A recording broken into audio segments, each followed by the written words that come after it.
Hi there, folks, and welcome back to Nippon Trading International's Japan Real Estate Podcast. I'm your host, Ziv Nakajima again, and this podcast is brought to you, among others, by Emil Gorgis of realestate.jp. He's a Tokyo real estate agent who specializes in serving international or mixed nationality families who are looking for the perfect family home. So Emil's an Australian. He's been living here in Japan for over 2 decades now, and for about half of that time he's been buying, selling, and managing real estate properties in Tokyo on behalf of his own family and a great many happy clients. And he also acts as a mortgage broker on behalf of his clients. So he's got dedicated loan officers in many of the Japanese mega banks. And if you're a regular listener of the podcast, you probably already know him from our JREP, the Japan Real Estate Experts panel sessions, which means that you're already aware of the fact that the man is an absolute fountain of wisdom on all things related to real estate in Japan, and in particular to family homes, the greater Tokyo metropolitan area, and mortgages. And most importantly, he's incredibly generous with his time and advice, which he's more than happy to provide at no cost or commitment to anyone asking. So if you've been thinking about buying your home in Tokyo, but you've been sitting on the fence for a while, or you just want to have a chat in English with a real expert, drop him a line on sales@realestate.jp. Hit him up today and start exploring your options. All right, so for today's episode, you may remember Anna, who was a guest on the podcast about a year ago. She was interested in getting a job or starting a business related to real estate in Japan, and we had an hour-long brainstorming session together in which we discussed what it takes to get into the property industry, both in Japan and elsewhere. And I'll link to that conversation in this episode's show notes. Well, Anna contacted me again a couple of months ago and happily shared with me that the dream has become a reality. She's now working for a great company called Hmlet. We'll link to their website as well. And they provide short-term furnished homes for rent to foreigners in and around Tokyo. They deal in all aspects of short and medium-term rentals, like shared living, furnished apartments, guest houses. And Anna and I had another long chat in which we tackled the challenges and opportunities of real estate property industry, business networking, market research, marketing strategies, tactics, all related to the sector she's in, but also wider ranging, online marketing and networking, best practices, and so forth. And we also chatted a bit about the difference in approaches between B2B, business-to-business companies, and B2C, business-to-consumer companies, or departments within the company that deals in these different channels. And we even touched a bit on the difference between working for Japanese versus international companies. How do the work environment, atmosphere, and corporate structures differ? And what this means particularly for foreigners or non-Japanese employees. So a really good comprehensive conversation that touches on but isn't limited to strictly real estate. Still very good value in my opinion in there for many of you. I hope you enjoy the chat, and I'll see you again on the other side. Awesome. So we spoke like 5 months ago now, right? Yeah, maybe even more. Yeah. My hair was so short at the time. That's how I judged time. I'm like, my hair was shorter. Yeah, so how have you been, first of all? I've been fantastic. No complaints at all. Wow, that's a good place to be. Yeah. How about you? You've had some exciting stuff happening. Oh, yes. So I actually started a new job. You know, like I say, I think you have some magical powers because I honestly wasn't. So I sent that company a message on LinkedIn. That's how I got in touch with them. And then I didn't get a reply, right away. So I just thought it was the end. And then, I got a little depressed after looking for jobs so intensely. So I just stopped using LinkedIn for a little while. And then I thought, Ziv, I want to see how he's doing. I want to just like send him a message, say like, what's up? And when I got on, I realized I'd gotten a message from them like 7 months ago. So a few months after I had sent it. And that was kind of the start. And then interviews, and I got the job. So thank you. I don't know that I had much to do with it, but awesome. Yeah. So what's the job? What do you actually do? Yeah, so I'm working with Hmlet Japan.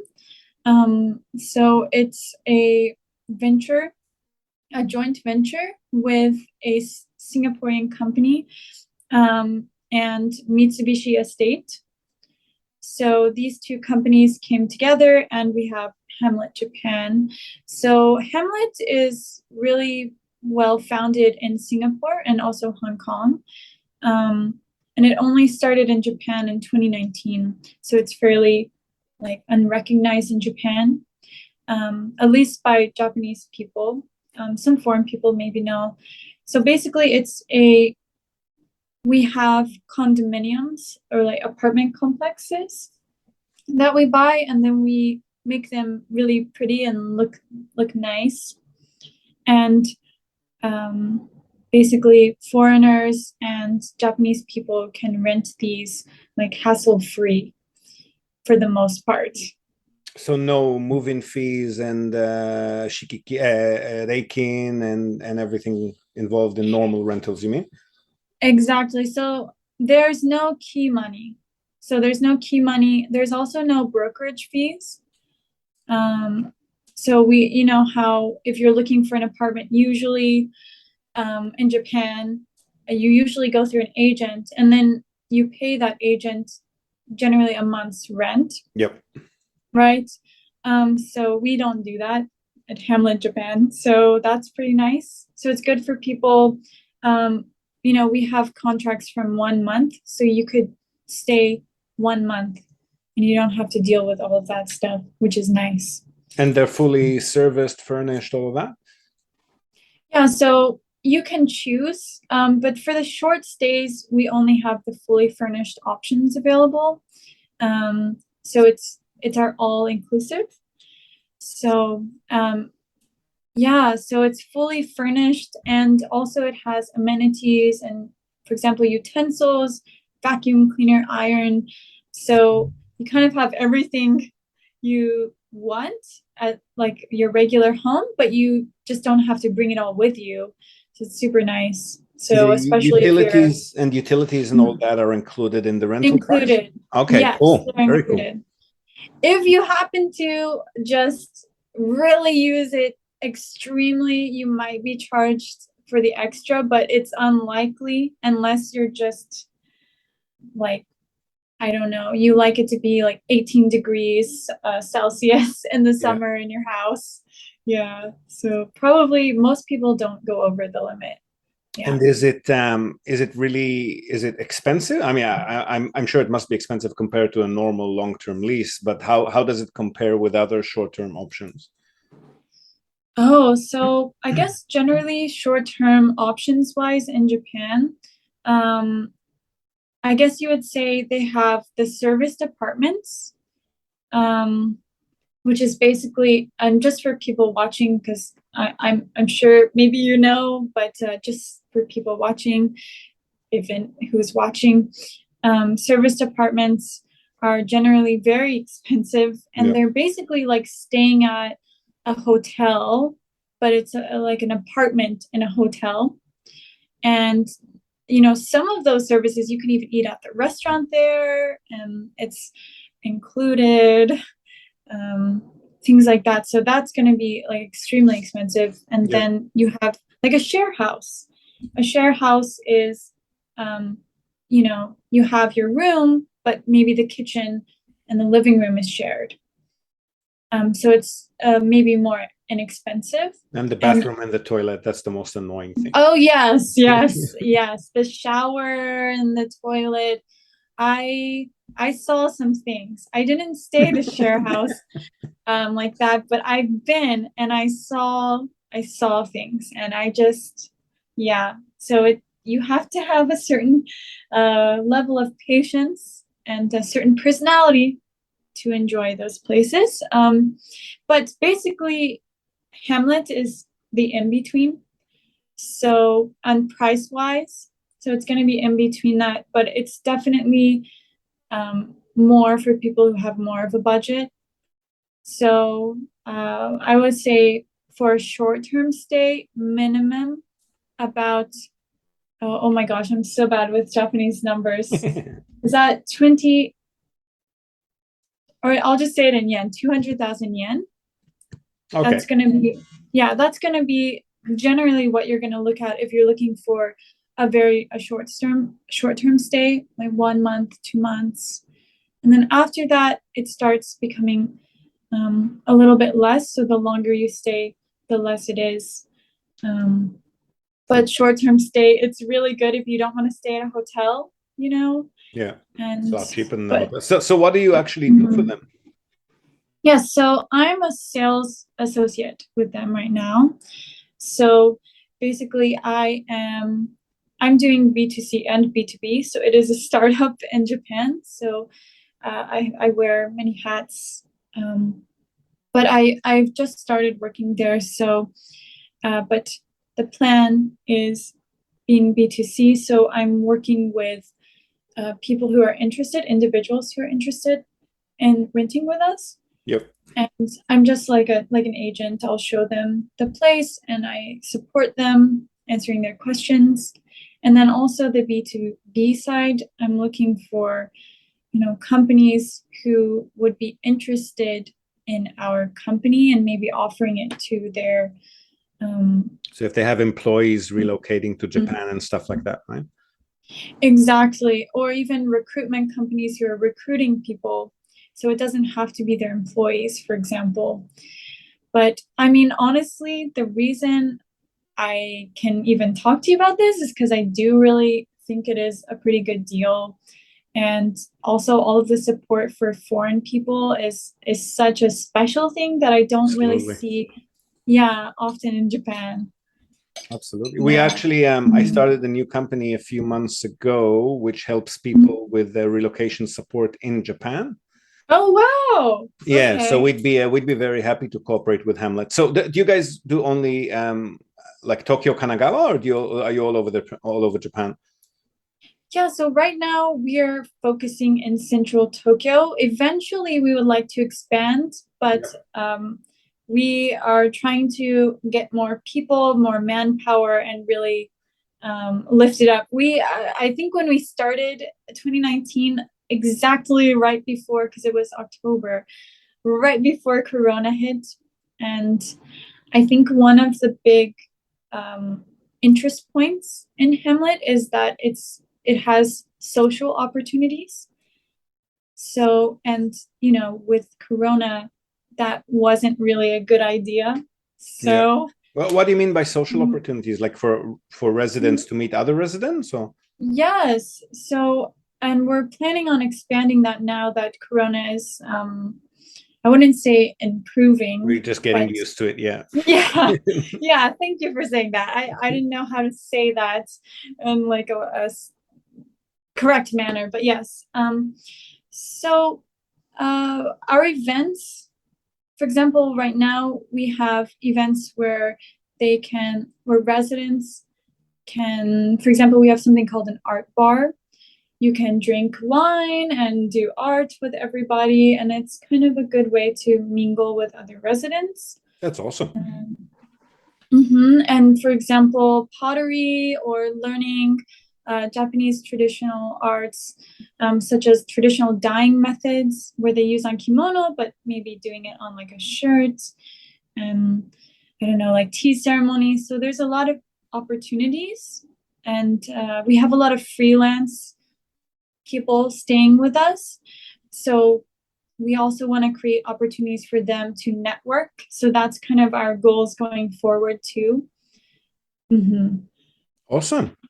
Yeah. And are you doing everything you were dreaming about doing when we spoke last time, or how do you feel? Is it helping you progress, or? So it is a huge step up from, I don't want to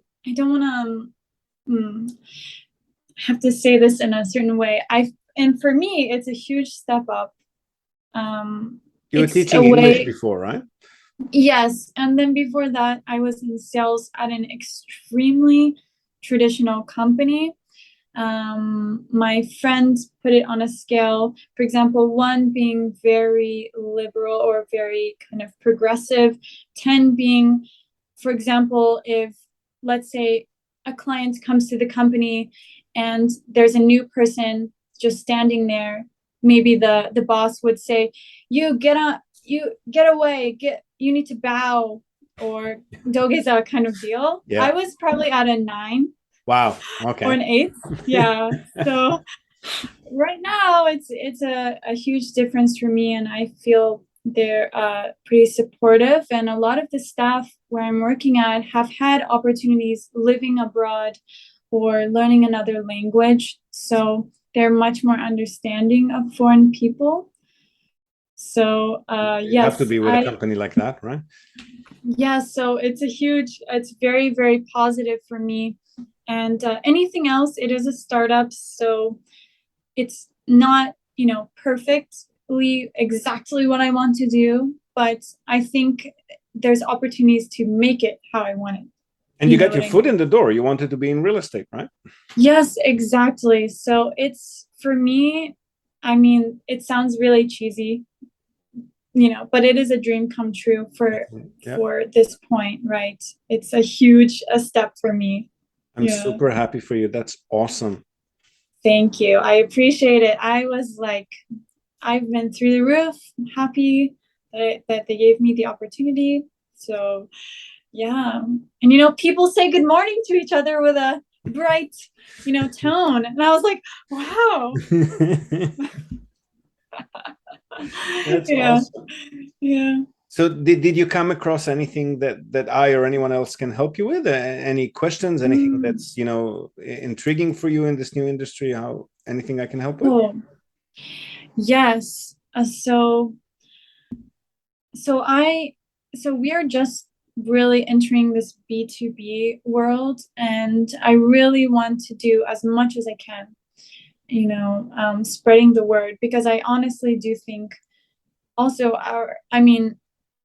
I think it's pretty inexpensive for what we're offering, and I think we have a very unique service, again, with the support for foreign people and this kind of global interest. So I really do want to spread the word about Hmlet, and get more people who could have value from our service. So I want to increase that B2B kind of sales, right? And networking, I guess. So I guess advice wise, I don't know if you had any advice on the networking aspect, and also my other big question is market research. So I think some people at the company, we come from all different backgrounds. Some people have come from real estate and some people haven't, and I haven't. So I need to kind of catch up. So I guess mainly networking and market research are kind of my big questions for you. Market research, I'm not a big expert on, but I think, like you mentioned, from a B2B perspective, any company that hires foreign staff would probably be a good one to contact. And I think, you say you kind of you went off LinkedIn for a while, but LinkedIn is probably the best place to do this kind of thing. And especially on the networking side. So with networking, really, there are a bunch of groups on LinkedIn, and also on Facebook. So many groups related to life in Japan, business in Japan, people who are looking to come to Japan. So that's probably more from a B2C perspective. You can definitely find B2B. I'm not a big expert on that myself. Most of our work has been B2C. But B2B, I think you would probably want to look for groups that deal with recruitment in Japan, maybe. Yeah, that's what I'm working on right now, contacting. But I'm thinking also the way of contacting, I guess, is what I'm trying to figure out. Especially when it comes to really big companies. We are a startup, and they're kind of like, who are you? And we can say Mitsubishi Estate, which is a huge plus. Yeah.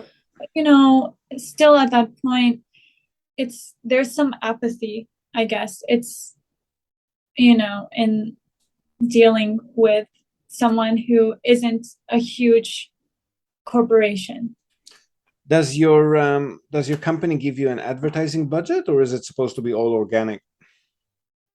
So at this moment, I could, if I had a reason and I could research and show that it would have a big benefit to my company, they might be willing to give me a budget for that. Yep. So it just depends, but I think it's possible. Okay. But right now, there's nothing. I would have to make a proposal and kind of show my research, you know.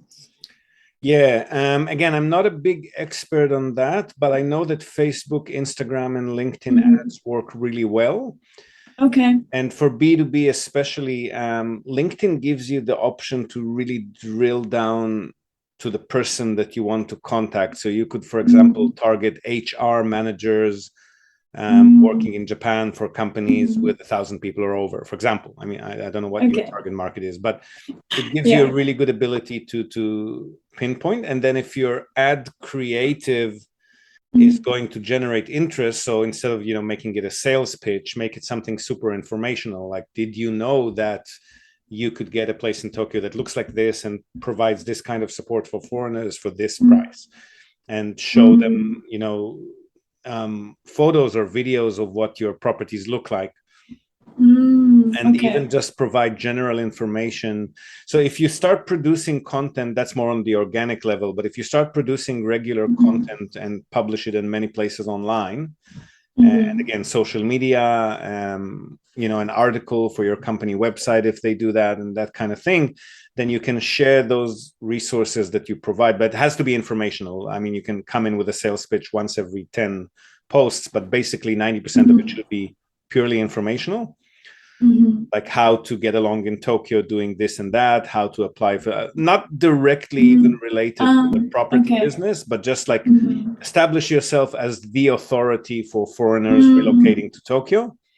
And on the B2B side, if you could provide information for companies that are looking for accommodation for their staff, so you could create content that's directed towards HR managers or people who are dealing with those people who are coming in, and just help them, give them information about, normally it's difficult to rent a place for a foreigner. It would require ABC. The other solutions available on the market are, just like you told me, guest houses, share houses, serviced apartments, and there's also a middle level, which is what I do, but just keep it very, very informational. Like, people normally enjoy content that either educates or entertains them. They don't enjoy sales pitches and advertising. Okay. Yeah, I think that's a really important point. And I literally just thought about that right before our call, because I checked LinkedIn and I saw one person had posted about, for example, immigration, I guess, how the immigration process is right now. What is the current status? Something like that. And I thought, wow, that would be a good idea. Yep. Just posting something like that. Absolutely. Yeah. And networking as well. I mean, networking, the Business in Japan networking group? It's a really big group. I think it's 76,000 people. Oh, no. Business in Japan? Okay. Yeah, that's what it's called. I'll send you an invite to it now. Oh, thank you. Oh my gosh. And as long as you're not just, posting stuff without any conversation, you probably do very well there. The main point is to just join conversations, just be a human, don't be a sales machine. Okay. Explain, tell people who you are and what you do, and tell them how you can help them, and ask them how, ask for what you need help with. Just establish rapport and have a conversation, and people will find you. Okay. It's like amazing advice. Consistency is super important. Like, don't do it and then just take a break for 3 months. Like, do it regularly, once a day or a few times a day if you can. Definitely at least a few times a week.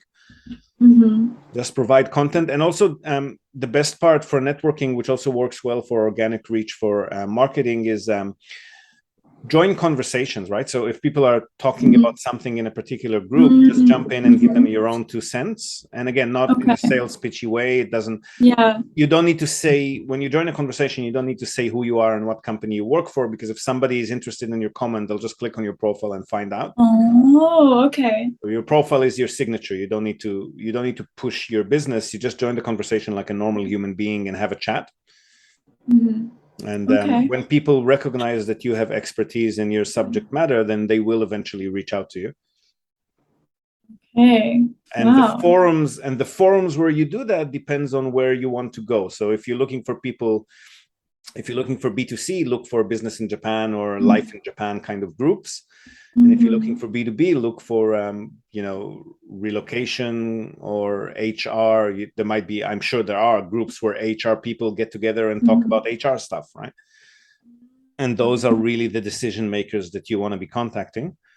It doesn't even have to be in Japan, because a lot of international companies, like if you join an international HR forum where people are chatting about HR matters, there's going to be a certain percentage of companies in that forum who do have an office in Japan or are thinking about opening an office in Japan. So just get out there and establish yourself. Don't start measuring and say, oh, nobody contacted me this week, I'm off LinkedIn now. I mean, just establish your presence online and do it consistently and regularly over a period of a few months. And I promise you good things will happen. Okay, that is really good to know. Yeah, because I think with especially B2B, but also I'm sure B2C, especially B2B, you do not see results like very quickly in most cases. You could, from what I've seen. You could sometimes, but it usually takes time, and you have to get to the decision makers. So if 5 people from the same company see your name and see your post over a period of time, they will eventually bring you to the attention of the decision maker, but it does take time. And for B2C, Facebook and Instagram are your best friends, I think. Yeah, okay. Oh, wow. Those are the 2 things I don't use right now. Oh, gosh. Don't be shy. I mean, you don't have to create a super detailed personal profile showcasing your life. You can just, have your name and have your profile picture and have your content be just business related. It doesn't have to be, you don't have to share pictures of your home and cats and stuff. Okay. Yeah, that might be better. I was trying to rid myself of Instagram, the addiction. Okay. I'm not big on it myself, but Facebook I'm big on because all of my family and friends all over the world use Facebook. Instagram I never got the hang of, honestly, but it works for business. I mean, we whenever we get something, because Instagram is mostly visually oriented, right? So whenever we get a beautiful house or take a video of a property tour or something that's visual, and I put it on Instagram, it does get good traction, even if it's not my favorite platform personally. Yeah. Okay, then I will definitely keep that in mind. Maybe try it out. Okay. All right. So you're posting right now, you're generally posting maybe information or, for example, house tour kind of thing. Yep. Entertainment and education. Those are the 2 things. So anything that's like visually enticing and looks nice and people can imagine themselves living in a house, I guess that falls under entertainment. And then articles or posts or conversations or surveys that tell people about the market, how things work and what we've been noticing and the experience we've had in the past few years or the past few months, or how this and that global or domestic events are affecting the market. That's all information, right? So we put that out. That's a lot of text with maybe like a nice photo to just, to give something visual to the article, but it's basically text information.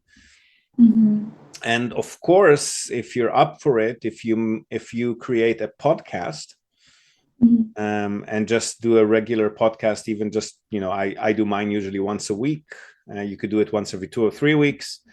And just, I don't know, choose a topic that's related to what you do, but not directly against salesy. So for example, the podcast topic could be relocating to Japan, right? Or starting or living or life in Japan, or you could start a podcast about Airbnb and short-term stays and stuff that's somehow peripherally related to what you do. Mm-hmm. And if you do that on a regular basis, that's also a great source of marketing leads. We interrupt this broadcast to tell you about Tokyo Family Stays. They're a short-term rentals company in Tokyo, and they offer a home away from home experience, which is just perfect for remote working, quarantining, if that's still a thing, or if you just need somewhere quiet to get away from the world. They offer a variety of options for families, corporate relocations, or even if you're simply transitioning between homes in Tokyo. The properties are super comfortable, tastefully furnished, fully equipped with all amenities, and they accommodate up to 10 people. So really the only thing you'll need to bring with you is your toothbrush and maybe a change of clothes. They come with fast unlimited wireless internet, dedicated workspaces, and fully equipped kitchens, and they're just a delight to stay in. Fantastic alternative to Japanese business hotels, which if you've ever stayed in one, you probably know they're tiny, they're noisy, fine for a night or two if you're on your own, but longer term or with a family, you'll probably feel you're in a jail cell very quickly in a Japanese business hotel. So if you want to give yourself a sense of space and freedom by renting a real home with comfortable Western beds, including all the necessities like baby bedding, children's toys, high chairs, etc., you definitely want to reach out to Tokyo Family Stays. They've been at it for over a decade. They're a fully licensed minpaku or short-term stay operator. And as a special bonus for our viewers and listeners, they're also throwing in a breakfast basket upon arrival for anyone who books and mentions the Japan Real Estate Podcast or NTI. And not only for guests, if you're a property owner, you've got an investment property that you want to tweak for higher profit, or a holiday home that you want to rent out when you're not using it via short-term stays, drop them a line today, see how they can help you maximize your property's income. And again, as a special bonus to our viewers and listeners, they're also offering a free audit of your existing short-term stay listings without any obligation whatsoever. So feel free to reach out to them at tokyofamilystays.com. Well worth a visit. And again, if you're in the market for a family home in or around the Tokyo metropolitan area, Emil's your man. Don't be shy to reach out to him as well at sales@realestate.jp. And now, back to the podcast. Mm-hmm. Yeah, I also I was thinking about some kind of social media thing like that.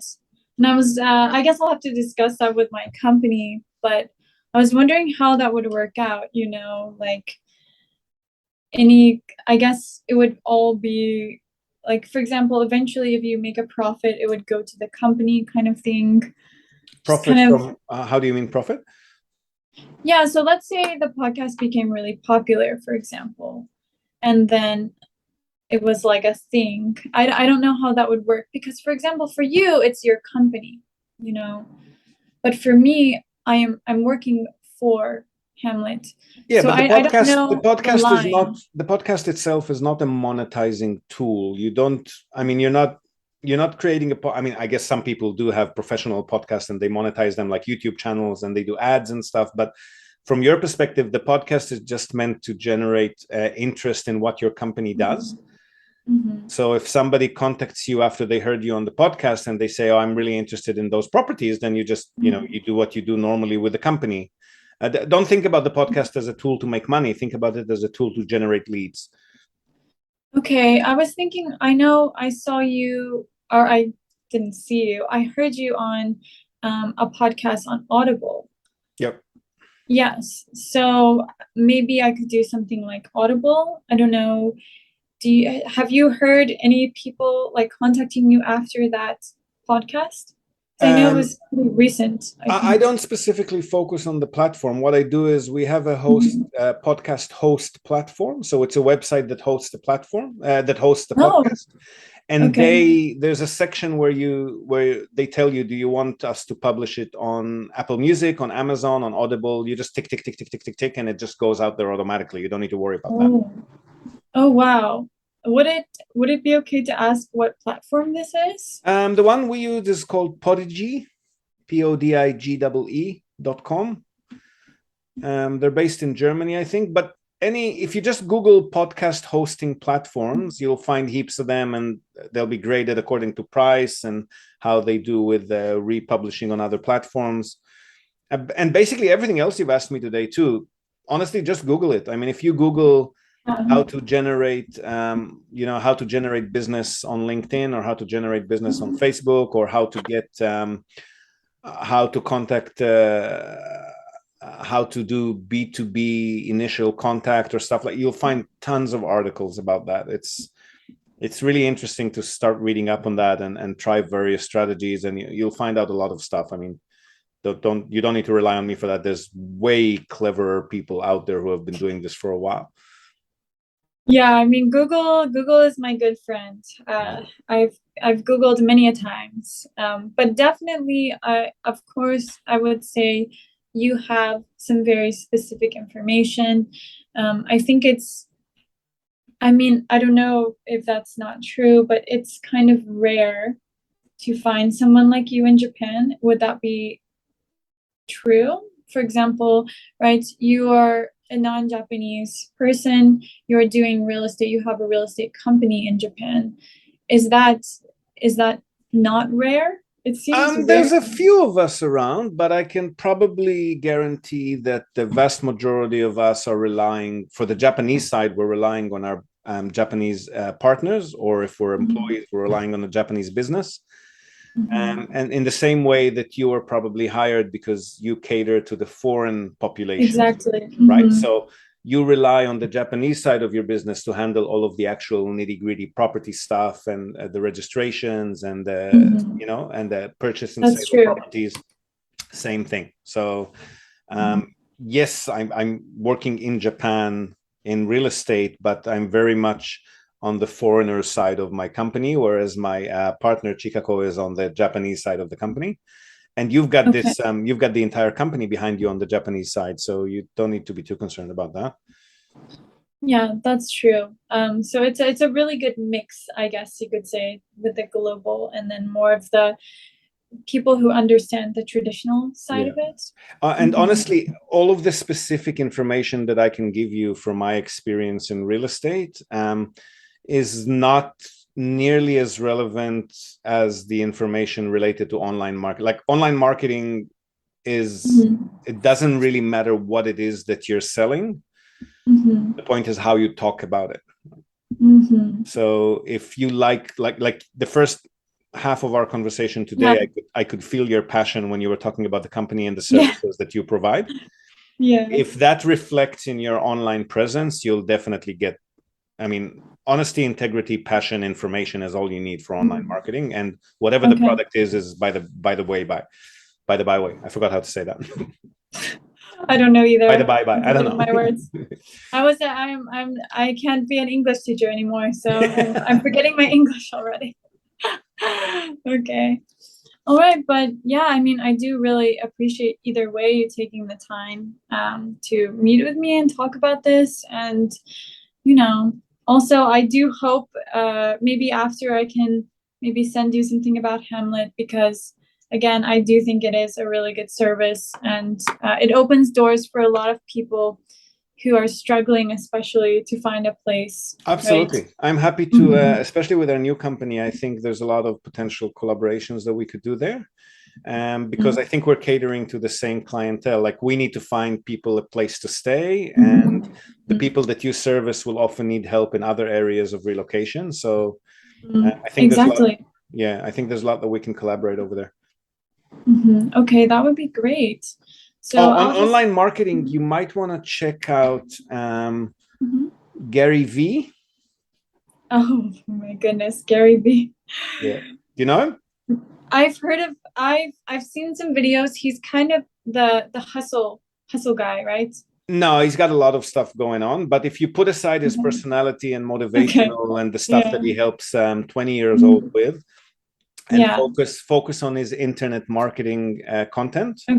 There's some very, very good strategy and tips there for online marketing. So every time you hear motivational, entrepreneurial stuff, just skip that. And when you see a title that has to do with online marketing, just go and either listen to or read or whatever whichever way you consume. Okay, I'll check it out. So you recommend him kind of to help me form a basis of what? I'll send you a link to I think it's called he had a really, really, really good PDF. Hang on, I'll find it now, Gary. I Oh, think that it would was be great. called Pillars of Content, which really lays down how to do online marketing properly. I'll send it to you Mhm. now on LinkedIn as Okay, well. thank you. Yeah. I appreciate all of these resources. So, Anytime. you know, the very least, it can kind of help me kind of, I mean, I can Google, but I like hearing from people like you who have had Yeah. experience with it. So maybe you have more of an idea of what you think is actually useful, right? Because Google is very vast. So Yes. it's like, this is a good point to start. So that really helps me a lot. Yeah, I'm trying to see if I can somehow prioritize your LinkedIn posts so that I can share them and comment on them, but I don't think LinkedIn gives me that option. Oh no, yes, there is. Okay, I just clicked on getting notified about your new posts, so I'll try to jump in there and help expedite them too. Oh, thank you. Okay. Are we Now connected on Facebook as well, by the way? Or are you I don't not? think so. So I think I need to make a new Facebook account because my old one is just like high school level. No worries. So once you do that, add me as a friend on Facebook, and I'll also share your stuff on Facebook as well. There's only one person with my name. You're not gonna have to look hard. Yeah, you have a very unique name, I think. I don't know anyone with your name. Yeah. Okay. All right. I will check it.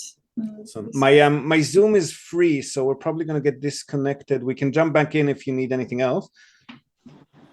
I mean, I think it's good. Let me see. I do.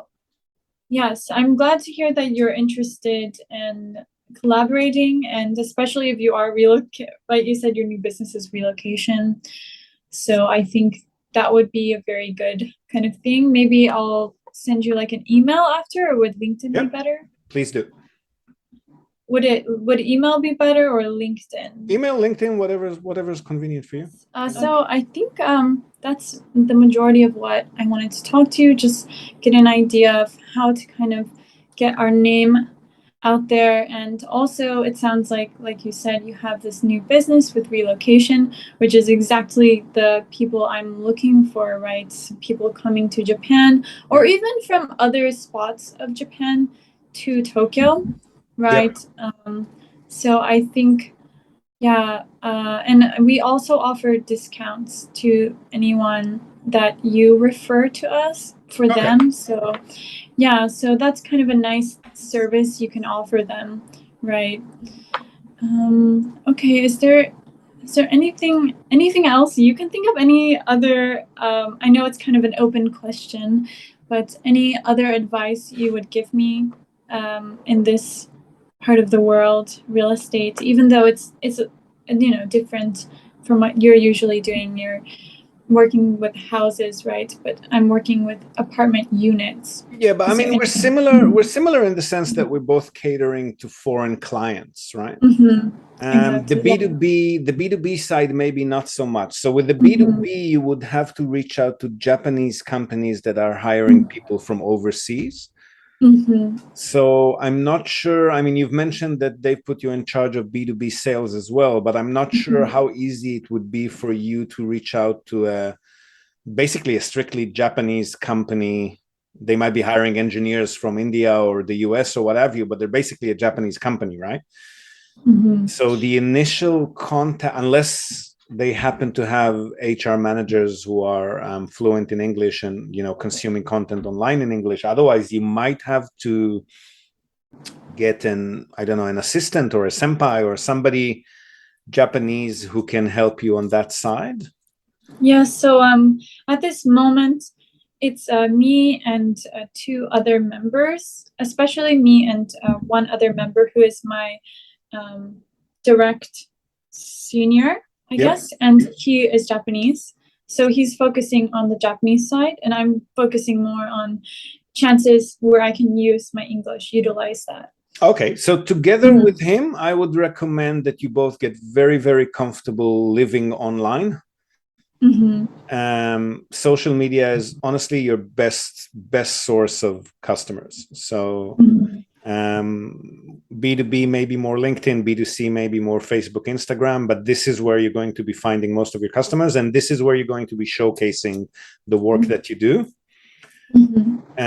I would just get really comfortable and maybe help him. I'm not sure how familiar he is with online communication or online marketing or online conversations, but maybe help him, like when you find an article that explains how to do something on LinkedIn on a B2B and a B2B aspect, maybe share that with. Is his English okay?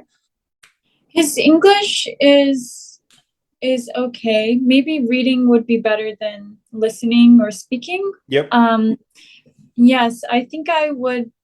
I will try to share as much information I can if I find something useful. Yeah, and I think, I mean, there's got to be tons of resources on the same topics in Japanese as well. It's just a matter of getting him interested and used to actually reading and learning from them. Yeah. Okay. And I'm wondering also, so definitely, so going back to that, actually, yeah, sharing information is actually a thing at this company I'm working at Hmlet, so that's very good. Honestly, it's not, at least for now, it doesn't seem the sales team is so competitive. It's more like a team effort. So that's a good thing, especially my direct senior. He's very much we're trying to work together. So I think that would be good. That's the advantage of working in a Japanese company. You don't have that toxic sort of sale, cutthroat, backstabbing environment. Or do you? Maybe I don't know. My previous one. Yeah, I told you it was about a 9 or 8 out of that scale. It was like that. So really, okay. Yes. So for me, this is very good and new, but perhaps that is the norm, which, that's good. Okay, so I wanted to also ask you, though, about direct messaging on LinkedIn. So, for example, really, really big companies, if I send them an email, there's a really high chance they will not respond to me. So I was thinking maybe directly messaging either an employee, for example, an engineer, or directly messaging the HR staff. I don't know. What do you think of that? Do you have any opinions or? In my experience, direct messaging only works when you're giving something 100% and you're asking that person to consider what you're giving them.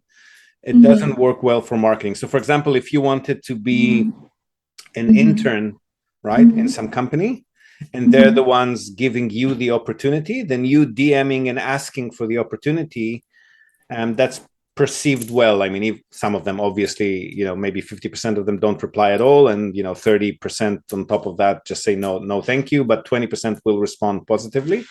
But if you're DMing, just thinking about myself, if somebody DMs me with a sales pitch, I just automatically block, right? Like I'm not interested in that. It could be that there are some people out there that this would work on, but I'm not a big fan. No. Okay. Yeah. So yeah, because I agree with you that sales pitches do not work on LinkedIn, and it's really annoying, especially for on you. any platform. Probably get them a lot. So I'm thinking of maybe another approach, kind of what you said earlier, with just saying, hello, I am blah blah blah. This is what I do. And then after that, that's the kind of difficult point, right? Because I don't want to make it a sales thing. I want to offer value, right? If you want to offer value, honestly, just focus on inbound marketing. Don't worry about cold messaging and cold calling and stuff like that. Focus on inbound marketing by posting valuable content that people will find interesting or entertaining.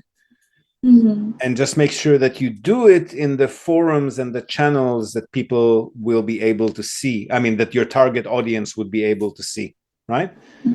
They'll find you. I wouldn't worry about cold messaging and cold call. But that's, I mean, look, maybe that's just me and my character. I don't enjoy doing it. I don't enjoy receiving it. So I steer clear of it. But I think in my experience, the business connections that when I actually ended up buying a product or a service from a company, it was either through word of mouth because somebody recommended them, or because I saw their content and I found it valuable. I have never in my life, except on maybe one occasion, and it didn't turn out that well, I've never in my life actually bought a service or a product for somebody who direct messaged me. It could be just me, but I think a lot of people feel that way. Okay. Okay, that's definitely good to keep in mind. I'm trying to figure out a way to be, because I think inbound is really smart and that's important for time saving. But obviously there may be some situations where it may be better to directly message, especially someone who maybe they're not actually looking at the feed and they're just kind of looking in their messages or only on their page, for example, someone like that. But I guess I'll have to think about that further. But I mean, it's a good thing to point out. That's true. If you get a sales message most of the time, maybe it's just people like you and me, or maybe other people as well, but it's generally kind of lifeless, for one. It's like a robot. It sounds like a robot. So it feels a bit desperate. You know what I mean? It feels like if that person really is just hitting random people online and trying to sell their products, how good are they? Right? Couldn't they do it any other way? That's true. Yeah. So it's kind of like, why do you have to go to me when, if you're really that good, my company would already know about you or something like that? Yeah. So I would argue that the best thing you can do is just to publicly show who you are and showcase the projects you do and provide information. And I think if you do it in the right channels, the right people will find you. I mean, that's all we've been doing for the last 10 years, and it's worked very well for us. Okay, so I think I'll do that, especially I guess for larger companies, that would be a good start, a good chance. And then maybe just getting to know some smaller companies or companies like yourself, for example, getting to know those companies first. Who knows? It could lead to something.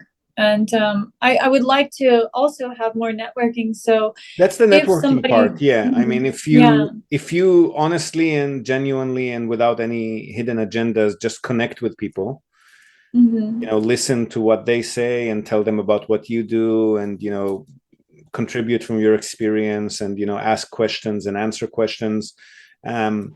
Those things, I mean, you'd never consider or think about it, but this one person that had a conversation with you 1 year ago has got nothing to do with what you do.